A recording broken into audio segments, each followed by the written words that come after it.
E aí, pessoal, como é que vocês estão? Tudo tranquilo? Eu sou o Carvalho, trazendo pra vocês hoje mais um react, dessa vez lá do Psicologia dos Animes.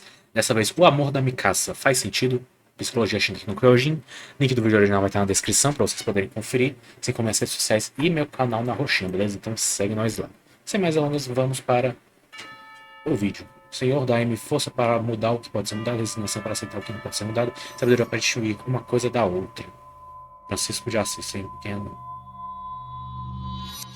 Eu sou Rafael, psicólogo, e hoje é um vídeo sobre Ele se efeito inspirou mesmo borboleta em e amor. Hoje é pra dia essas de pra Mikasa essas Ackerman. introduções, Lembrando hein? que tem spoiler do anime, do OVA, mas não tem do mangá. Vamos lá. Existem duas OVA, Mikasas que OVA é distintas, antes do tempo trauma que eu vi. e após o trauma. Imagina você perdendo tudo de uma hora para outra, e aparece alguém que te impede de perder a única coisa que falta, a sua vida, a única coisa que lhe resta. E essa pessoa de alguma maneira consegue fazer você se defender sozinha, e mostra que você tem forças que até então você não sabia que teria. Você perde tudo que tinha, aparece uma pessoa que salva a única coisa que sobrou de você, você mesmo, e essa pessoa faz você ter forças que você não acreditaria que tinha. O apego da Mikasa ao Eren é totalmente plausível, porém isso é só a raiz dessa grande árvore que é a forma de amor da Mikasa para o Eren. Totalmente meiga, alegre, a Mikasa antes do incidente da perda dos pais é alguém que vê a vida com um lado mais positivo, e após o incidente é revelado a outra face da Mikasa, a face que agora ela se sentiu obrigada a mostrar. Ela passa a ser menos sociável,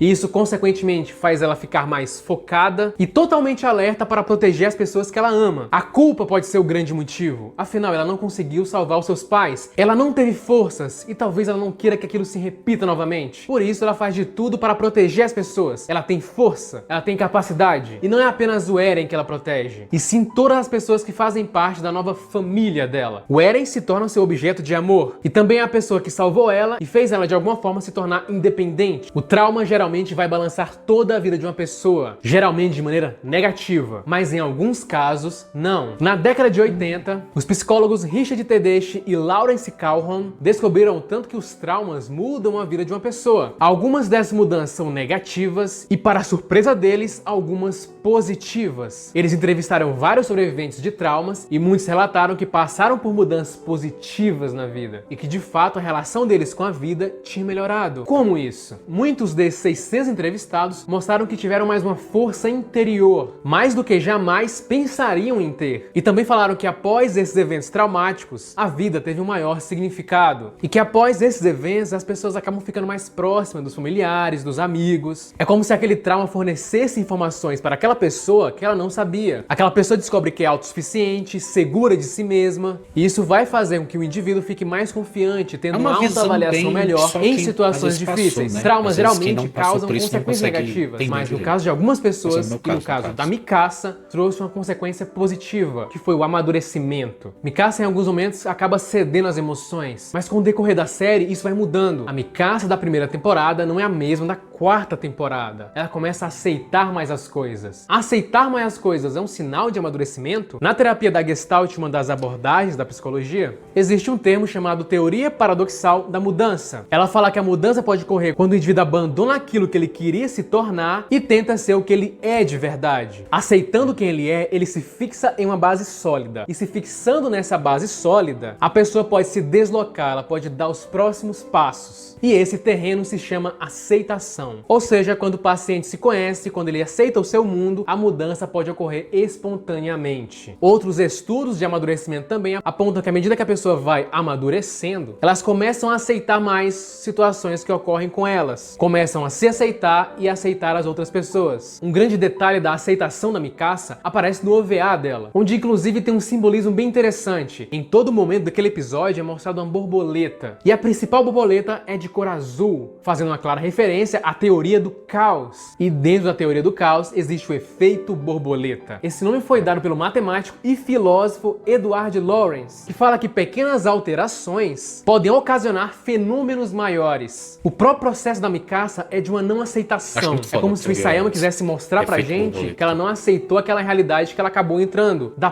perda dos pais dela. E esse OVA é tão interessante porque ele mostra uma visão onde ela não perde os seus pais e mesmo assim ela conhece o Eren, porém no final desse episódio o Eren acaba morrendo. Porém ela acaba percebendo que ela não tem controle sobre as coisas, o controle sobre tudo, que ela não pode proteger o Eren sempre, o mundo é incerto. E isso mostra pra ela que não existe uma fórmula de consertar tudo. Nessa realidade os pais dela não morreram, mas o Eren sim. Erwin e depois o Levi mostraram para o telespectador que é irrelevante lamentar o que já aconteceu, já que não saberíamos as consequências se realizássemos atitudes diferentes. Na psicologia, alguns autores como David Pincus relacionam essa teoria do caos com as sessões de psicoterapia, onde pequenas mudanças no consultório podem fazer total diferença na personalidade da pessoa no futuro. Ou seja, uma pequena alteração causa uma grande mudança no futuro, causa uma grande mudança a longo prazo. A Mikasa não queria aceitar o destino dela, porém ela precisava, afinal não tem como voltar mais. E se voltar tudo novamente, quem garante que vai ser melhor? E esse trauma provocou mudança na Mikasa e teve como lado positivo uma maior assertividade dela no decorrer da série. Pesquisadores descobriram que alguns pacientes que tiveram câncer passaram a ter uma perspectiva mais positiva da vida. Eles estavam se sentindo mais fortes e mais seguros de si mesmos. Parece que viver os traumas da vida fornece uma grande quantidade de informações sobre a nossa autossuficiência, afetando as probabilidades de...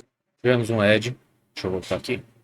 Grande quantidade de informações sobre a nossa autossuficiência, afetando as probabilidades de escolhermos abordar as dificuldades de maneira mais assertiva. Mikasa é muito forte fisicamente e aos poucos ela vai ficando muito forte emocionalmente também. Ali do Esquadrão 104, se a gente pegar ali os 10 remanescentes, a gente pode considerar a Annie e a Mikasa que conseguem se manter firme mesmo em situações desesperadoras. E não por acaso, as duas são uma das mais fortes em combates. E o mais curioso também é que as duas têm esperança de que tudo isso vai acabar e que no final elas poderiam viver felizes com as pessoas que eram importantes para elas. E ela vai se abalar muito não quando ela está em perigo, mas sim quando as pessoas que ela gosta estão em perigo. Aconteceu na luta do Eren com a Titã Fêmea, na quase morte do Armin e na morte da Sasha, onde vemos ela aos prantos. E aí voltando lá no início, Mikasa tem uma ligação fortíssima com o Eren, uma ligação que parece unilateral. O Eren pode até sentir, mas pelo menos ele não demonstra isso. Até porque a configuração da relação entre os dois é totalmente diferente. Para ela, ele é alguém que ela precisa proteger, e ela pode fazer isso. E a Mikasa, por muito tempo, exerceu esse papel de proteção de uma figura materna pro Eren. Já para o Eren é diferente. Ele, por muito tempo, precisou ser protegido por ela. Logo, ele que preza pela liberdade, e isso meio que significava não ter liberdade. Talvez por isso vemos muito ele tratar ela com uma certa indiferença em alguns momentos. Em outros momentos, o Eren vai ter uma atitude sobre a Mikasa de forma mais ambígua. Como Isayama relata em uma entrevista, o Eren sempre viu o amor da Mikasa mais como um amor parental, um amor maternal. E que quando ele amadurecesse, ele poderia interpretar esse amor de outra maneira. Como quando ela fala do cachecol, que era muito valioso para ela, e ele fala que vai colocar o cachecol nela quantas vezes ela quiser. Um significado talvez de eu sempre vou estar do seu lado. Paradoxalmente, o ser humano sim pode se apaixonar pela indiferença. A antropóloga Ellen Fish vai falar isso no seu livro A Anatomia do Amor. Ela criou um termo chamado atração por rejeição. O que seria isso? Quando você gosta de alguém que não demonstra interesse por você. E aquilo ainda faz sua paixão aumentar. Eu sei que você conhece pessoas que já agiram dessa maneira, ou você até mesmo já agiu dessa forma. Nesse livro ela vai falar que o motivo pela qual a rejeição romântica nos vicia é que esse tipo de rejeição estimula parte do cérebro, associada à motivação, recompensa, vício e desejos. Outro aspecto dessa angústia pode ter relação com o valor percebido. Ou seja, se a outra pessoa não nos quer ou não está disponível para um relacionamento, seu valor percebido teoricamente sobe. E com isso a atração aumenta. Isso sim poderia explicar o amor da Mikasa com Eren, mas acredito que não, porque a partir do momento que ele vai ficando distante dela, ela vai meio que aceitando isso. Apesar de sempre, mesmo assim, ela continuar tentando proteger ele. Os antigos gregos tinham um nome para isso. Eles chamavam de amor ágape, caracterizado pelo amor fraternal, pela gentileza e pelo altruísmo. É um amor baseado na concepção de dever com o outro. Nesse sentido, é um amor baseado na disposição para se dedicar ao próximo e na ausência de cobrança e de termos de reciprocidade. Mikasa não faz cobranças, ela apenas cuida da pessoa amada. Isso me lembrou muito um livro simples, mas considerado um dos melhores livros infantis de todos os tempos. A Árvore Generosa é um livro de Shel Silverstein, que fala de um amor de uma árvore para com o menino. Ao longo da vida, o menino usa tudo que a árvore tem de oferecer para ele, e no final, depois de muito tempo, depois que a árvore já era um tronco, a árvore se diz feliz por fornecer um assento ao garoto. garoto, que agora já era um velhinho. Ou seja, é um amor bem materno, bem parecido com o da Mikasa, um amor incondicional. Um estudo publicado pela revista Psychiatry Research descobriu que o cérebro é ativado de forma diferente, a depender do tipo de amor. Imagens do amor maternal, que os pesquisadores associaram ao amor incondicional, iluminaram 7 regiões do cérebro, enquanto as imagens do amor romântico ativaram apenas 3. Agora imagine essas regiões do cérebro se ativando na Mikasa toda vez que ela encontra o Eren. A história da Mikasa é de amor e de aceitação, de aceitar o destino que você não pode mudar e lutar pelo que de fato você tem controle. Para mim, essa busca dela em oferecer o amor incondicional é a vontade de retornar ao amor mais puro que experimentamos quando criança, um amor que foi retirado dela. Se inscreva, curta, compartilhe, é só o começo. Até mais. Interessante essa visão dele. Eu sempre vi realmente com